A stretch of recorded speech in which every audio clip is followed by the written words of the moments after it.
Tamil news நேயர்களுக்கான வணக்கம். இன்றைய சிறப்பு நேர்காணலில் நம்மோடு இருந்திருப்பவர் மூத்த பத்திரிகையாளர் திரு உமாபதி சார். சார் வணக்கம். வணக்கம் வணக்கம் பிரதர். சார் 30 நாள் ஆட்சி இதோட 1 மாதம் நிறைவடைஞ்சிருக்கு.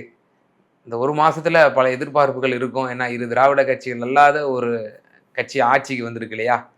ஸோ மக்கள் எல்லாம் சாரசாரியா வந்து விசிலுக்கு குத்தி மக்கள் ஒரு அரியணையில் ஏற வச்சுட்டாங்க. முதலமைச்சர் விஜயனுடைய இந்த செயல்பாடுகளை எப்படி பார்க்குறீங்க? அவனு செயல்பட ஆரம்பிக்க வண்டி இன்னும் ஸ்டார்ட்டே ஆகலையே. ஸ்டார்ட் ஆனதானே வண்டி பெர்ஃபார்மன்ஸ் சொல்ல முடியும். சில பேர் வண்டி வாங்கி செட்டு இதில் போட்டு நிறுத்திருப்பாங்க. கூட கவர் ஒன்று தருவாங்க தெரியுமா? காருக்கெல்லாம் காரை கவர் பண்ணுறதுக்கு ஒரு பிளாஸ்டிக்கில் ஒன்று தருவாங்க. அதை வம்பா கேட்டு ஓசி கேட்டு வாங்கி பொத்தி வச்சுருப்பாங்க. அது என்ன வண்டி கிளம்பவே இல்லை. கிளம்புனதுக்கப்புறம் தான் சொல்லுவோம். அப்போ ஒரு தனிப்பெரும் மெஜாரிட்டியாக வந்து அந்த ஆட்சி அமைஞ்சிருந்தா அவர் வந்து ஃபுல்ஃபில்ஜாக ஆரம்பமே நல்ல பிச்சு உதறி இருப்பாருன்றீங்களா? இப்போ தனித்தன்மையில் தானே இருக்காரு, வேற என்ன இருக்காரு? கூட்டணி கட்சிகள் ஏதாவது இது பண்ணுவாங்க, பிரச்சனை பண்ணுவாங்க, அது பண்ணக்கூடாது இது பண்ணக்கூடாது. ஏன்னா கூட்டணி கட்சி ஏன்னா பெண்கள்லாம் பாதுகாப்புலாம் நீங்கள் கொடுக்கக்கூடாது, நீங்கள் தொடர்ந்து இந்த கற்பழிப்புகள் நடக்கணும், இல்லைன்னா நாங்கள் ஒத்துக்கிற மாட்டேன்னு காங்கிரஸ் இல்லை. அப்படி இல்லை சார். இப்போ ஃபார் எக்ஸாம்பிள் நீங்கள் இப்போ கரண்ட்டு கட் பண்ணாமல் இருக்கக்கூடாதுங்க, கரண்ட்டு நீங்கள் கட் பண்ணிகிட்டே இருக்கணும்னு ஏதாவது கட்சி சொல்லிச்சா? யாரும் அப்படி சொன்ன மாதிரி தெரியலையே. அப்படி யாரும் சொன்னாங்களா உங்களுக்கு தெரிஞ்சு? இல்லை, அப்படி சொல்ல மாட்டாங்க சார். இப்போ உதாரணத்துக்கு ஆரம்பத்தில் தன்னுடைய தனிப்பட்ட ஆலோசகராக வந்து ஒரு ஜோசியரை வந்து நியமித்தார். அது பெரிய சர்ச்சையாக வெடிச்சிச்சு. பிறகு எதிர்ப்புக்கு மத்தியில் வந்து அவர் வாபஸ் வாங்கினார். இதே அவர் வந்து 118க்கு மேலே விசில் மட்டுமே பெற்றிருந்துச்சு அப்படின்னா அழகாக அவர் வந்து யாரையும் கன்சல்ட் பண்ண தேவையில்லை, கூட்டணி ஆட்சியும் தர தேவையில்லை. தனக்கு இல்லை இப்பயும் அவர் ஜோசியரை போட்டான்னு கண்டனம் தான் தெரிவிச்சாங்க. யாரும் ஆதரவு வாபஸ்ன்னு தான் சொல்லி. ஜோசியர் வந்து திண்ட தயார மனிதனா? ரவுடி கஞ்சா வைக்கிறவன் சாராயம் வைக்கிறவன்லாம் அரசியல் இருக்கும்போது ஜோசியம் போன்றவன் இருக்கிறது. அந்த மேட்ருக்கு எதுக்கு சம்மந்தம்? அது ஒரு பெரிய கொள்கை ரீதியான ஒரு மண்ணாங்கட்டியும் கிடையாது. கொள்கையே இல்லாத ஒரு கட்சி அந்த கட்சி எதை போட்டால் அவனுக்கு அது எந்த கொள்கையில் போய் இவங்கெல்லாம் கூட்டணி சேர்ந்தாங்க? ஒரு மயிரும் கிடையாது. என்ன விஜய் என்ன தெரியும்னு போய் சேர்ந்தாங்க. இதான் ஆளுங்கட்சியாக வந்துருச்சு, நம்மளும் ஒன்றா சேர்ந்துக்குவோன்னு போய் சேர்ந்தாங்க. அவ்வளோதான். அதனால் அது கொள்கையெல்லாம் கிடையாது, கொள்கை கத்திரிக்காலாம் கிடையாது. அப்புறம் மினிஸ்டர் தரான்னு நினைப்பாங்க. சரி, வரலாற்றிலே இப்போ முஸ்லீம் லீக் மினிஸ்டர் கொடுத்தது இல்லைன்னு நினச்சி அவங்க ஒரு ஆசை ரைட்டு போயிருப்பாங்க. ஸோ அந்த மாதிரி தான் ஒரு இதாக இருக்கும். இப்போ நீங்கள் பார்க்குறோம், திமுகவுடைய காபந்து சர்க்கார் தான் மே 4 வரைக்கும் இருந்துச்சு. பிறகு மே 4க்கு பிறகு ஒரு வார காலம் வந்து ஆட்சி யார் பிடிப்பாங்க அப்படிங்கிற ஒரு குழப்பம் இருந்துச்சு. பிறகு அவர் முதல்வராக ஆயிட்டார். எல்லா அமைச்சர்களும் சார்ஜஸ் எடுத்துட்டாங்க. இப்போ மின்தடைகள் பரவலாகவே தமிழ்நாடு முழுக்க ஆங்காங்கே வந்து 20-30 தடவை போயிட்டு வருது. நள்ளிரவில் ஒரேடியாக போயிடுது. குழந்தைகள், வயதானவர்கள் இந்த கோடை காலகட்டத்தில் வந்து கடுமையான பாதிப்புக்கு உள்ளாக்கப்படுறாங்க. அமைச்சர்கிட்ட கேட்டால், தாவேக்கா ஆதரவாளர்கிட்ட கேட்டால் திமுக தாங்க காரணம், எங்ககிட்ட போய் கேட்குறீங்க அப்படின்றாங்க. திட்டமிட்டே சமூக விரோதிகள் அப்படின்னு கருப்பாடுகள்ன்ற ஒரு விஷயம் சொல்லப்படுது. எப்படி இதை பார்க்குறீங்க? அது உண்மைதான், திமுக தான் காரணம். என்ன எத்தனை ஆண்டு ஆனாலும் அந்த திமுக தானே ஆட்சியில் இருந்தது. அதனால் அப்படியே அதை சொல்லிட்டு தான் இருப்பாங்க. திமுக காரணம் அது உண்மைதான். அது திமுக தானே காரணம். திமுக தானே 5 வருஷம் ஆட்சியில் இருந்துச்சு. அடுத்து இவங்க வரும்போது அவர்கள் ஏதோ பண்ணி வச்சுட்டாங்க, வயரை பிடிங்கி வச்சுருப்பாங்க, இல்லை அலாரம் மாதிரி செட் பண்ணியிருப்பாங்க. கரெக்டாக நாங்கள் ஆட்சியை விட்டு போனோடனே எல்லாமே கட் ஆகணுன்ற மாதிரி. ஸோ அதனால தான் அவங்க திமுகன்றாங்க. அப்படிதான் கணக்கு செய்ய வேண்டியதாக இருக்கு. அதாவது இது மோடியுடைய பாணி மாதிரி இருக்குன்றாங்களே பலர். ஜவஹர்லால் நேரு காரணம் அப்படின்னு மோடி சொல்லுவார். ஆமாம், இந்திரா காந்தி அவருக்கு நேரு, இவர் அதெல்லாம் நேரு தான் காரணம் கரண்ட் கட்டுக்குன்னு சொன்னால் ஒத்துக்குவீங்களா நீங்கள்?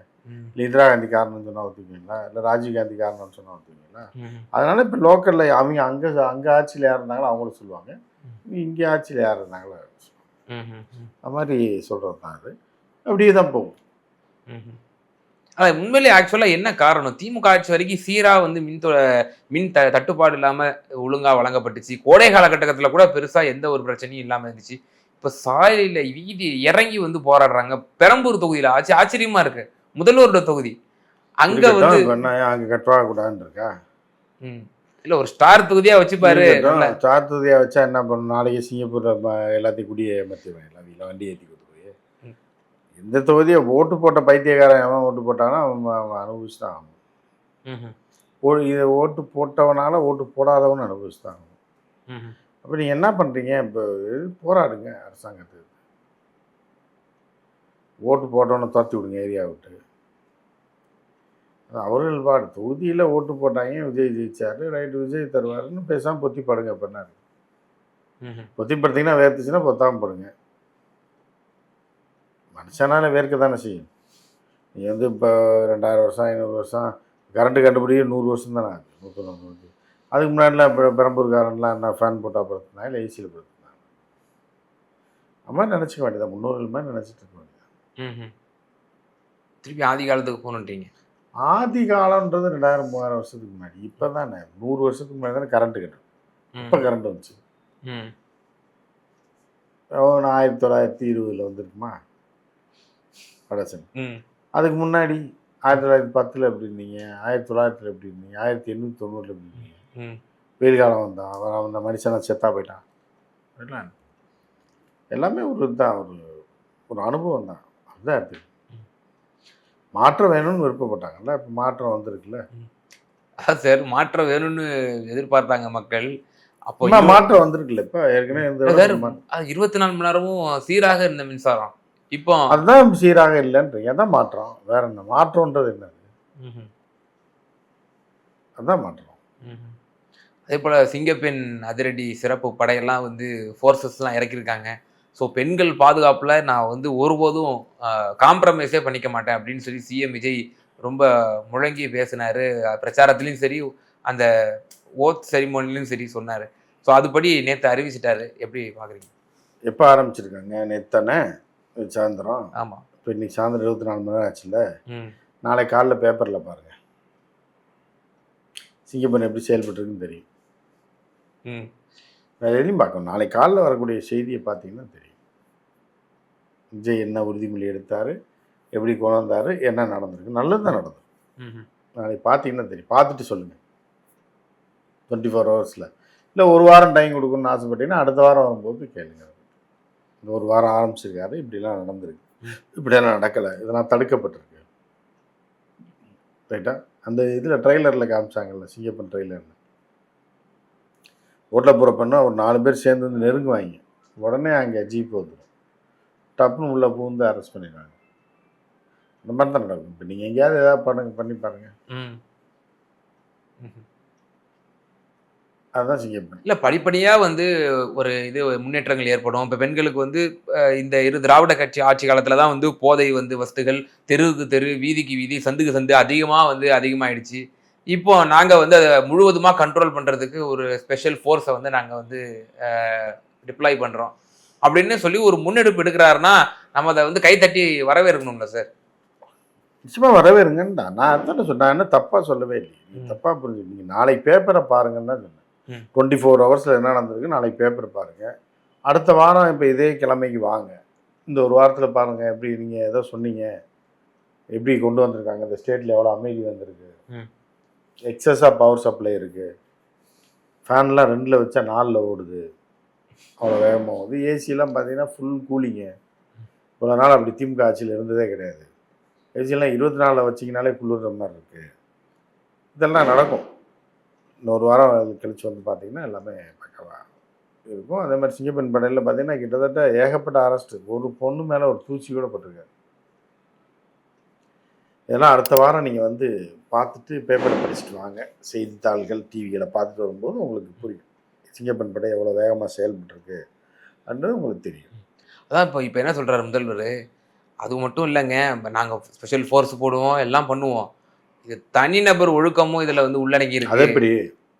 ஒவ்வொருவரும் ஸ்டாலின் தான் காரணம். நீங்கள் போன ஆட்சியில் நடந்ததுக்கு ஸ்டாலின் தானே காரணம். இது மட்டும் போய் தனி மனித ஒழுக்கத்தில் வரும்? போன ஆட்சி நடந்தது பூரா முக ஸ்டாலின் அவர்களுடைய தான் திமுக காரன் தான். அறிவாலயத்துலேருந்து டெய்லி காலையில் ஒரு 500 பேர் கிளம்பி போய் எல்லாம் பண்ணிட்டு வர மாதிரி தானே சொன்னேன் நேற்று போன டைமு. இப்போ என்ன தனி மனித ஒழுக்கம்? ஸோ அது என்னன்னு அவர்கிட்ட தான் கேட்கணும். இல்லை, தனிநபர் மாற்றம் தான் ஒரு சமூகத்தை வந்து சீரமைக்கும். அந்த ஒரு தத்துவத்தை அடிப்படையில். அப்புறம் எதுக்கு தானே மனித உலகத்தை மாற்ற சிங்கப்பெண் படையது? ஒன்று இப்படி இருக்கணும், இல்லை அப்படி வரணும். ரைட்டா? அது என்ன அப்புறம் என்ன அதுக்கு என்ன இருக்கு? தனிமொழி ஒடுக்கத்துக்கும் சிங்கப்பெண் படைக்கு என்ன? இது போய் தனிமொழித ஒடுக்கத்தை சரி பண்ணுமா?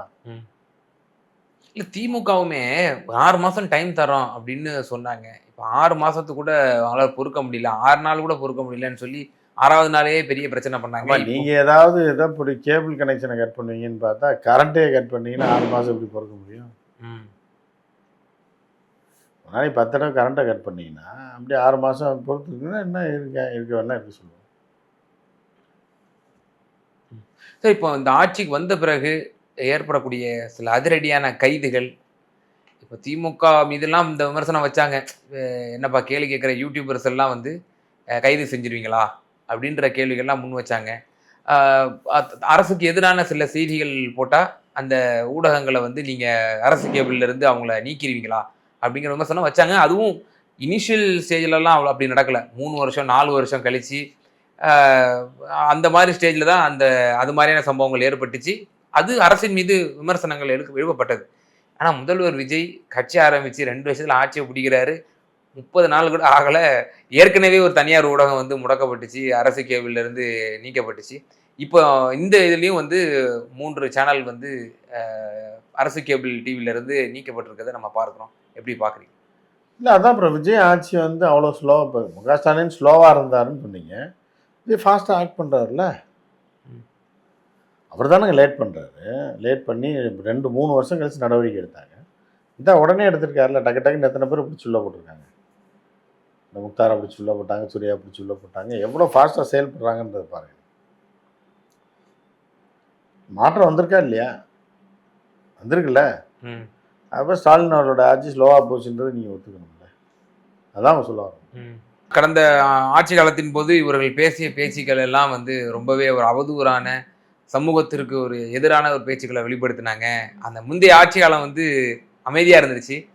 அதனால நாங்க வந்து நடவடிக்கை எடுத்திருக்கோம் அப்படின்ற ஒரு கருத்த சொல்றாங்க. ஆமாம், அதுதான் சொல்கிறாங்க. அதுதான் அப்புறம் விஜய்னா மாற்றம் தான். விஜய் முக ஸ்டாலின் அவர்களும் ஒன்றா. ம். அவர் நடவடிக்கை எடுக்கல, அவர் எடுத்திருக்காரு. அவர் அப்புறம் அதனால என்ன, அது நல்லது தானே அது. ம். டக்கு டக்குன்னு 4 சேனலை முடக்குறீங்க, 2 பேரை அரெஸ்ட் பண்ணுறீங்க, 4 பேரை தூக்கி உள்ளே வைக்கிறீங்க, எவ்வளோ வேகமாக செயல்படுறீங்க அப்படின்றதுக்கு இது ஒரு உதாரணம் தானே அது. ம். சார் நீங்க ஒரு கிட்டத்தட்ட பல ஆட்சிகள நீங்க பார்த்திருப்பீங்க. எந்த ஆட்சியாளர்களாவது இப்படி செய்தி சேனல்கள வந்து கேபிள்ல இருந்து முடக்குறது, செய்தியாளர்கள வந்து பகைச்சிக்கிறது, இப்படிப்பட்ட ஒரு அது ஜெயலலிதா பண்ணீங்க. ஜெயலலிதா சூப்பராக பண்ணீங்க. ஓ! அவங்க இப்படிதான் பண்ணிட்டு இருந்தாங்க. ஜெயலலிதா அப்படி தான் பண்ணீங்க. ஓ! ஜெயலலிதா வந்து பின்பற்றி. ம்ஹ்ம். ஜெயலலிதாவோட பாணி இதே தான். அதை தான் இப்போ இது பண்ணியிருக்காங்க. ம்ஹ்ம். இப்ப இப்படிதான் அடக்குமுறைகள் வந்து அந்த காலத்துல இருந்துச்சா சார்? இல்ல டெஃபர்மேஷன் கேஸஸ்லாம் நெறைய அப்ப அந்த சமயத்துல வந்து போடப்பட்டது. செய்தியாளர்கள் மேலயும், செய்தி வாசிப்பாளர்கள் மேலலாம் போடப்பட்டது அப்படின்லாம் கூட ஆமாம், சொல்லுவாங்க. அது ஜெயலலிதா இப்போ போட வெயிட் பண்ணுங்க. விஜய் வந்த 1 மாதம் தானேங்க ஆகுது. 1 மாதம் தானே, அதுக்குள்ளே இவ்வளோ அவசரப்படுறீங்க. இது பண்ணாரா, அது பண்ணாரா, ஜெயலலிதா மாதிரி பண்ணாரான்னா ஜெயலலிதா மாதிரி உடனே பண்ணிட முடியுமா? இப்போதான் ஆரம்பிச்சிருக்காங்க இந்த ஸ்டைலில். இன்னும் போக போக டைட் பண்ணுவாங்க. இல்ல என்ன காரணமா இருக்கும்? ஏன் எதனால வந்து இப்படி குரல் வலி அதான் வழக்கு போட்டிருக்காங்களே, குறவழியை நெரிக்கிறாங்க அப்படின்னா கழுத்தை கொண்டு போய் காட்டினீங்கன்னா நெரிக்காமல் என்ன பண்ணுவாங்க? அதனால் அப்படி இல்ல பண்ணுறாங்க. இந்த செய்தி சேனல் தானே திரு விஜய வந்து ஹைப்ப காட்டுனாங்க. அதுக்கு தான் நெரிக்குது. விஜய் கக்கூஸ் போகிறார், விஜய் பாத்ரூமில் குளிச்சுட்டு இருக்கார், விஜய் வண்டியில் ஏறிட்டாருன்னு லைவ் பண்ணாங்க. அதோட வினையை அனுபவிக்கிறாங்க இப்போ நான். ம்ஹ்ம். அதாவது அவருக்காக பிரச்சாரமாக, ஆமாம், அவருக்காக ஹைப்ப காட்டுனதுக்கான விளைவா சார் இது? ஆமாம். ம்ஹ்ம். எது காட்டினீங்க? இப்போ இதை அனுபவிச்சுக்கோங்க, அவ்வளோதான். ம், ம், ம். அப்படி தான் அதோடைய அர்த்தம் அதுதானே. இல்ல இவங்க பெரிதாக ஒண்ணும் நியூஸ் போட்ட மாரி தெரியல. முந்தைய சேனல் என்ன போட்டிருந்தாங்க நியூஸு? பிரஸ்ஸ சந்திக்காம போறீங்க. டெல்லியில ஒரு சம்பிரதாய முறையில நீங்க பிரதமர சந்திக்கும்போது, எல்லா முதல்வர்களும் வந்து வெளிய வந்து பிரஸ்ஸ குடுப்பாங்க. அது ஒரு மரபா இருந்துச்சு. மரப உடைக்கிறீங்க. செய்தியாளர் சந்திங்க அப்படின்னு ஒரு கார்டு தான் போட்டாங்க. அதனுடைய விளைவா வந்து உடனே வந்து கேபிள் அ நம்பர்ல இருந்து பின்னாடி போகுது. பல நெட்வொர்க் இஷ்யூஸ் வருது. இப்போ இவங்களும் இந்த 3 சேனலுக்குமே என்ன நியூஸ் போட்டதா நமக்கு அறியப்படுது அப்படின்னா, இந்த மின்வெட்டு விவகாரம் தான் அவங்களும் போட்டிருக்கிறாங்க. அங்கங்க வந்து இப்படிப்பட்ட பல இஷ்யூஸ் இருக்கு. இத வந்து நீங்க சரி செய்யுங்க அப்படிங்கிற மாரி தான் வந்து அரசுக்கு தகவல் கடத்துதலா எடுத்துக்கலாம். இது ஒரு அதை எப்படி ஆக்கப்பூர்வமான சொல்லலாம்? அதை எப்படி நீங்கள் சொல்லுவீங்க? ம். கரண்ட் கட் ஆச்சுன்னா தூண்டி விடுறீங்களா நீங்கள் ஆட்சியை, அரசாங்கத்தை? ம். எப்படி நீங்கள் சொல்லலாம்? நீங்கள் ம்ஹ்ம். கரண்ட் கட் ஆச்சுன்னா அந்த ஏரியாக்காரனுக்கு தெரியாதா? அது நீங்கள் என்ன ஊர் பூரா பரப்பி விட்றீங்க? கண்டிக்கா பண்ணி இதெல்லாம் அரசாங்கத்துக்கு எதிராக செயல்படுறாங்கன்றதுனால அது அரசாங்கம் செய்யக்கூடியது தான். இப்போ உடுமலை ராதாகிருஷ்ணன்லாம் போய் கட்சியில் சேர்ந்துட்டாப்புல இல்லை. செஞ்சுட்டாரு. அதுக்கப்புறம் தான் இப்போ தள்ளிப்படும். அவன் போய் அந்த விஷயத்தை பூரா சொல்லி கொடுப்பான், பழைய இதை பூரா. ஜெயலலிதா ஆட்சியில் நாங்கள் இப்படிலாம் பண்ணோம் தலைவா, நீ ஏன் இப்படி விட்டு வச்சுருக்கீங்க, இவனெல்லாம் இவனை இது பண்ணுங்கள், இந்த சேனல்காரன் இவனை இப்படி லாக் பண்ணுங்க அப்படிங்கும்போது எங்களுக்கு குஷியாக இருக்கும். ஓ இப்படிலாம் வழி இருக்கேன், நான் தான் நான் சீனியர் சொல்கிறேன்னு உதவி குடும்ப ராஜனாக போய் சேர்ந்துட்டான். பழைய ஆட்கள் பூரா சேர்ந்து சொல்லிக் கொடுப்பாங்க புதுசாக. அதே அராஜக ஆட்சியை திருப்பி இதில் பூத்தி விடுவாங்க. ஓ அதாவது இந்த கடம்பூர் ராஜு ஆமாம், அவங்க செய்வனை வைக்கிறவன் பூரா இங்கே வந்துட்டான்ல இப்போ. ஓ அப்போ அவங்களாம் 91 96 இருந்தவங்களா சார்? 91 லேட்டராக வந்தவங்க தான். லேட்டராக அரசு கேபிளை வந்து அரசு தனியார் கேபிள் அரசு கேபிளாக மாற்றினதே ராதாகிருஷ்ணன் தான். ஓ ஓகே. அதை கேப்சர் பண்ணது, ஓ கேப்சர் பண்ணி எல்லாத்தையும் கொண்டு வந்து ராதாகிருஷ்ணன் தான். இது ஓகே சார். அதே ராதாகிருஷ்ணன் இப்போ பதவி அங்கே பிடிக்கிட்டு இங்கே வந்து சொல்லும்போது இங்கே சொல்லிக் கொடுப்பாங்க வந்து இதை முடக்குங்க, இந்த சேனல்காரன் ஒவ்வொரு சேனல்காரனோட வீக்னஸ் என்னன்னு அவங்களுக்கு தெரியும்.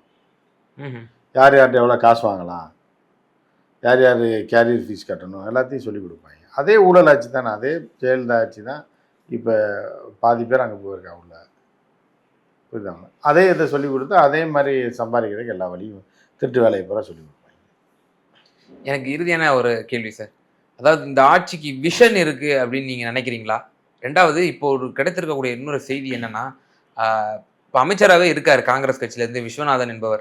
அவர் வந்து முறைகேடான முறையில் தான் வந்து வெற்றி பெற்றிருக்காரு அப்படின்னு சொல்லி அந்த தொகுதியில் தோல்வி அடைந்திருக்கக்கூடிய தாவேகாவோட வேட்பாளர் நீதிமன்றத்தில் ஒரு பெட்டிஷனை கொடுத்து வழக்கு தொடுத்திருக்கிறாரு என்பது குறிப்பிடத்தக்கது. இதில் எடுக்கக்கூடிய பின்னணி விஷயங்கள் என்ன? இல்லை பின்னணி விஷயம் என்னன்னா, அது கோர்ட்டில் 5 வருஷம் கேஸ் நடக்கும், அப்புறம் இது முடிஞ்சதுக்கப்புறம் கோர்ட்டில் தீர்ப்பு சொல்லுவாங்க. அப்பாவுக்கு சொல்ற மாதிரி. ஓ கூட்டணி கட்சியா இருக்காங்க, அவங்களை விட்டு கொடுத்துட்டு போலாமே காங்கிரஸ். அது இனிமே தான் விஜய் காதுக்கு போனா தான் விட்டு கொடுக்க சொல்லுவோம். இனிமே தான் போயிருக்காது இன்னும். இனிமே கூட்டணிக்கு வந்துட்டாரு விட்டுருங்க தம்பி அப்படின்னா அவன் காசை கொடுத்துருக்காரு, அவன் காசை வாங்கிட்டு அவன் பாட்டுக்கு போயிடுவான். அது இனிமே தான் நடக்கும், உடனே எல்லாமே நடக்காது, கொஞ்சம் வெயிட் பண்ணணும். சரி, விஷன் இருக்கா விஜய்க்கு இந்த தாவேக அரசுக்கு விஷன் இருக்குன்னு நினைக்கிறீங்களா? அவங்களோட விஷன் வந்து ஆட்சியை கைப்பற்ற வேண்டும் என்பது தான், கைப்பற்ற வேண்டும், கொள்ளையடிக்கணுன்றது. இப்போ ஆட்சியை கைப்பற்றிட்டாங்க, இப்போ அடுத்து கொஞ்சம் கொஞ்சமாக அதை ஆரம்பிப்பாங்க, கேபரா டான்ஸ் மாதிரி. அது கொஞ்சம் நீங்கள் வெயிட் பண்ணணும், 1 மாதத்தில் அது உடனே பண்ண முடியாது, ஒரு 2 மாதம் 3 மாதம் பழைய பெருச்சாலி பூரா உள்ளே வரணும். ஏடிஎம்பியிலேருந்து பல முன்னாள் அமைச்சர்கள் எல்லாம் உள்ளே வந்து எல்லாம் சொல்லி கொடுத்து எந்தெந்த துறையில் எங்கெங்கே அடிக்கலாம் என்ன பண்ணலான்னு சொல்லி கொடுத்தா அதுக்கப்புறம் கொஞ்சம் தான் ஸ்லோவாக தான் ஆரம்பிப்பாங்க. 3 மாதம் கழிச்சு ஆரம்பித்தா வீக்கில் போயிடும். 5ஆவது வருஷம் ஜெயலலிதா மாதிரி வரும். ஓ ஜெயலலிதா ஆட்சி மாதிரி சிறப்பாக இருக்கும். இல்லை விஷயம்னு கேட்டால் கொள்ளடிக்கிறது தான் ஒன்றும் கொள்ளை அடிக்கிறது இல்லைங்க, ஜெயலலிதா ஆட்சி நீங்கள் தானே சொன்னீங்க. நான் சொல்லலை, அவங்க பாணியில் தான் வந்து நீங்கள். ஆமாம், அவங்க நல்லதும் செஞ்சுருக்காங்க, இதுவும் செஞ்சுருக்காங்க. ஓ அதனால் 5 வருஷம் முடியும் போது அது பூரா சிறப்பாக செய்யப்படும். ஜெயலலிதா ஆட்சி மிஞ்சக்கூடிய அளவுக்கு விஜய் செயல்படுவார் நம்புகிறோம். நிச்சயமா அம்மையார் ஜெயலலிதா ஆட்சி காலத்தில் நீங்களும் ஃபீல்டில் இருந்திருப்பீங்க ரிப்போர்ட்டராக. ஸோ அந்த ஆட்சிகளையும் நீங்கள் பார்த்துருப்பீங்க, 91 96 சரி, அதன் பிறகு வந்த ஆட்சிகளையும் 2001 6 இது மாதிரி பல ஆட்சிகளையும் நீங்கள் பார்த்த அடிப்படையில் விஜயினுடைய இந்த 1 மாத கால ஆட்சியை பற்றி ரொம்ப விரிவாக தெளிவாக அழகாக எங்கள் நேயர்களுக்கு பகிர்ந்தீங்க. ரொம்ப நன்றி.